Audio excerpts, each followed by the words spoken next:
Ya, oke. Kita lanjutkan ya, guys. Ke topik berikutnya yaitu menghitung bunga tabungan dan pajak.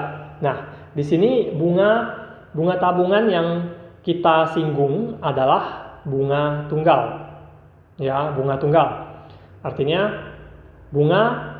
besar bunga yang kita hitung itu berasal dari modal. Jadi bunganya tidak berbunga lagi. Itu yang disebut dengan bunga tunggal ya. Oke. Nah, untuk menghitung bunga, rumusnya adalah modal dikalikan dengan persen bunganya dalam setahun ya, ini biasanya dalam setahun, kali dengan waktu T per 12 ya. Jadi T di sini adalah satuannya bulan. Oke. Jadi kalau diketahui tahun maupun hari, boleh kita ubah ke satuan bulan ya. Kemudian kita masukkan ke rumus ini. Kemudian untuk menghitung pajak di sini ada dua, yaitu yang pertama pajak penghasilan atau PPh, dan yang kedua pajak pertambahan nilai atau PPN. Nah, sesuai dengan namanya pajak penghasilan, berarti penghasilan yang kita terima akan dikenakan pajak, sehingga mengakibatkan penerimaan kita semakin berkurang. Yang kedua, pajak pertambahan nilai, mengakibatkan harga bayar menjadi bertambah. Harga bayar menjadi bertambah karena ada pertambahan nilai. Jadi jika kita membeli sebuah barang ya, biasanya barang-barang mewah ya, maka akan dikenakan pajak. Nah, pajak ini akan menambah nilai dari barang tersebut, sehingga barang tersebut menjadi lebih mahal dari yang seharusnya ya, karena ada pajak. Oke, jadi harga yang harus kita bayar menjadi semakin banyak ya, semakin bertambah. Oke, kita lihat ke contohnya.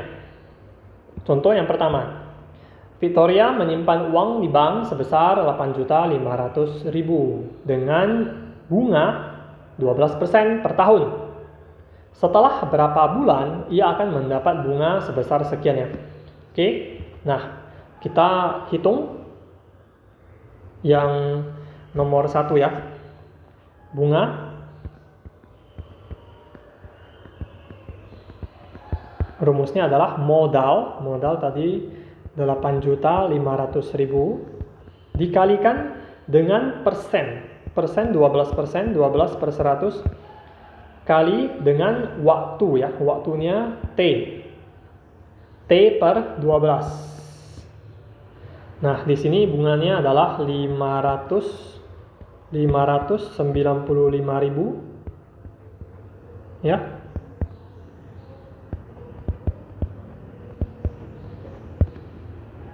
Ini boleh kita sederhanakan ya. T ini juga sama, boleh kita coret. Oke, maka hasilnya adalah 7 bulan.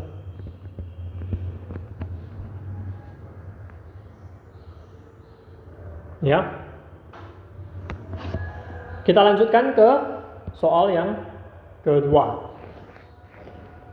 Untuk menambah modal usahanya, ya, seseorang meminjam uang di bank sebesar 60 juta dengan bunga 10% per tahun, di mana bunga berikut modalnya akan dikembalikan secara berangsur dan lama angsuran 20 bulan. Hitunglah besar angsuran tiap bulannya. Jadi, jika seseorang meminjam uang di bank, ya, pasti dikenakan bunga.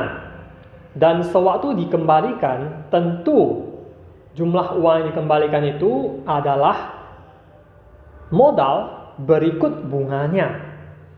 Modal berikut bunganya ya, yang akan dikembalikan. Oke. Jadi di sini kita hitung dulu besar bunganya. Bunga modal tadi 60 juta dikalikan dengan persen kali waktu 20 bulan, maka hasilnya adalah 10 juta. Oke.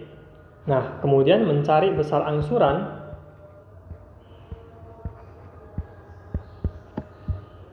Tentu yang akan dikembalikan tadi modal ya, modal berikut bunganya ditambah ya. Nah, baru kemudian kita bagikan dengan 20 ya, karena yang ditanya angsuran tiap bulan. Oke, jika diangsur 20 bulan bagi 20, diangsur selama 24 bulan bagi 24 ya.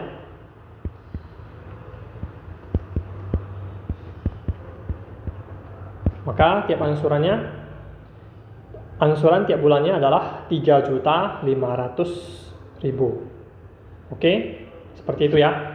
Nah, sekarang kita lanjutkan ke soal nomor 3 ya. Ricardo memperoleh gaji sebulan sebesar 18 juta. Dengan penghasilan tidak kena pajak adalah 5 juta. Jadi penghasilan kena pajaknya hanya sebesar 13 juta ya, menjadi 13 juta ya. Oke. Jika besar pajak penghasilannya adalah PPh ya. Jika besar pajak penghasilan PPh yang ditetapkan pemerintah 10%, maka tentukan gaji yang diterimanya sebulan. Jadi di sini ya, 10% ini kita kalikan dengan penghasilan yang kena pajak. Yang tidak kena pajak kita kesampingkan. Jadi kita kurangkan. Ya, kita kurangkan. Menjadi seperti ini ya. Gaji yang diterimanya adalah ambil gaji awal 18 juta dikurangi dengan 10%. 10% dari 13 juta ya. 10% dari 13 juta. 10% dari penghasilan yang kena pajak. Ya, yang tidak kena pajak tidak usah kita hitung karena tidak kena pajak, kan seperti itu. Ya, jadi kita kurangkan. Maka 10% dari 13 juta ya. Oke. Kita kurangkan hasilnya 16.700.000. Nah, seperti itu. Menghitung PPh ya. Menghitung PPh. Kemudian untuk soal terakhir, Jeffrey membeli sebuah mobil seharga 350 juta dan dikenakan PPN 12%. Tentukan berapa rupiah yang harus dibayarnya. Jadi PPN menambah nilai ya, menambah harga yang harus dibayar. Maka harga yang harus dibayar menjadi lebih mahal dari 350 juta. Kita tambah ya, kita tambah. Nilainya bertambah 12%, ya, tambah 12% dari 350 juta. Oke. Maka kita hitung hasilnya seperti ini ya. Oke. Itu saja, semoga bermanfaat ya. Bye.